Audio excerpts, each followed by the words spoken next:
Good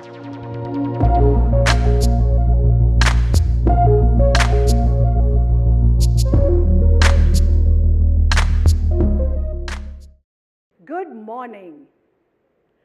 Stories don't shape the world. They shape the people who shape the world.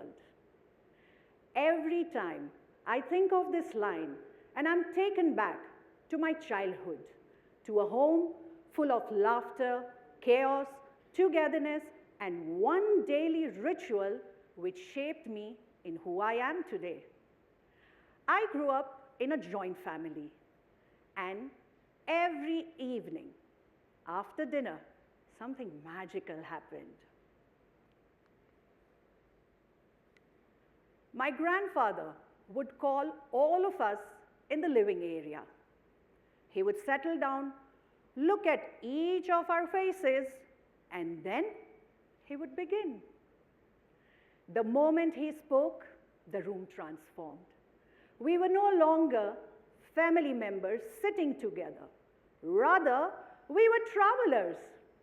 Some evenings in the court of Akbar and Birbal, some nights in the forest of Panchtantra, and many nights into his own stories.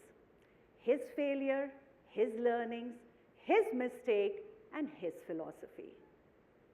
And there I was, a little girl trying to hold on to each and everything that he was sharing into my little brain, hoping that I can just store this magic. What I loved most about this evening is stories were allowed to be stories. No hidden agendas. No, what did you learn from the story? Waiting at the end.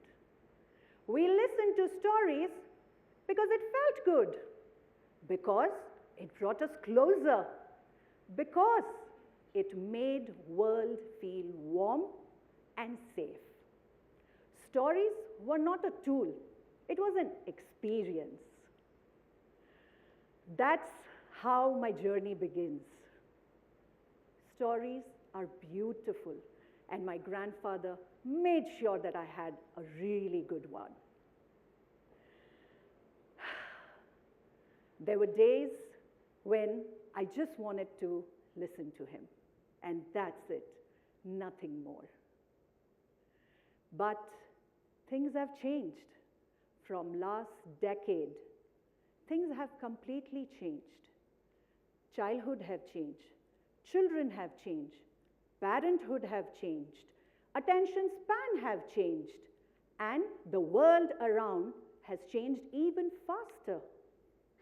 Today's children do not relate to the stories that are there in the books because the world has changed.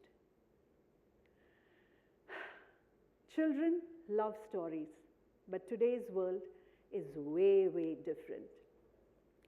I remember once I was doing one of my favorite stories, and what I saw shook me. Children were listening to the stories, but their minds were not in the forest with talking animals, nor with the pigeon who was carrying the message, nor with the wise ministers. Their eyes were just on me, but they were not connecting. One child raised his eyebrow and asked, "Ma'am, why would a pigeon carry a message? Don't they have WhatsApp?" Wow! That day, I realized that neither the pigeon nor I saw that coming. But that also made me realize that stories hadn't changed. They are still the same, but the world in which our children are absolutely have changed.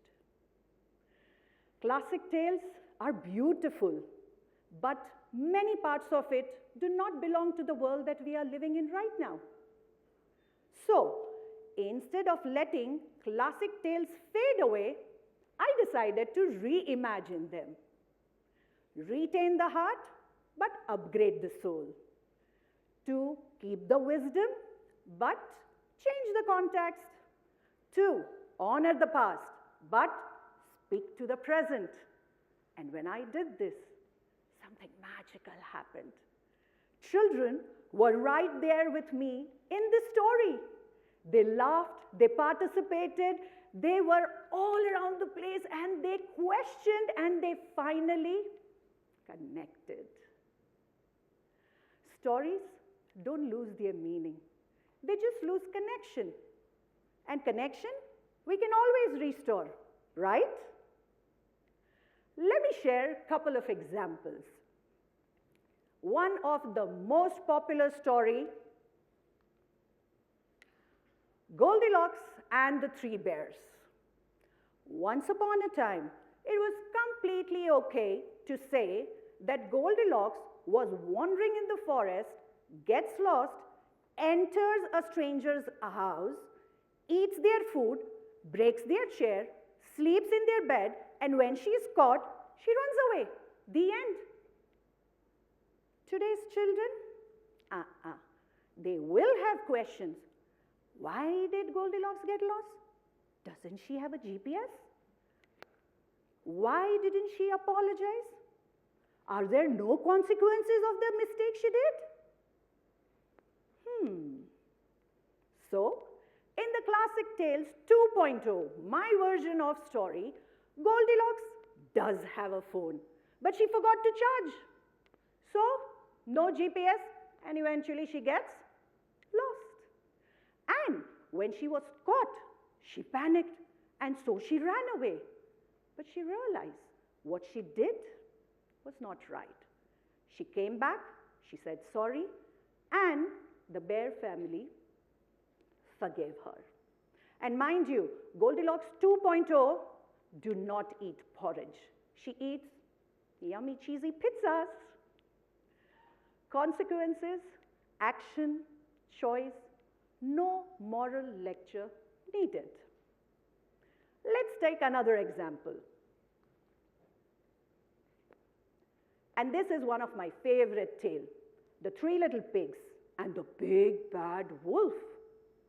In my version of the story, the big bad wolf isn't bad. He's just misunderstood. Yes, he does have sharp teeth and he does look a little scary, but behind that look is a fun-loving, joyful, vegetarian wolf. Yes, you heard me right. A vegetarian wolf who was knocking at the piggies' doors to ask for help and not to eat them. A playful little story opens door to kindness, second chances, perspective. When kids hear this version, there was a shift. Kids who used to be scared of Big Bad Wolf now started defending him. Wow, that's the magic. When these tales grew, I realized something else. Kids today are losing touch with the Indian stories. They do know the name Ramayana, Mahabharata, but they don't sit with the book and read. They know the title, not the heart.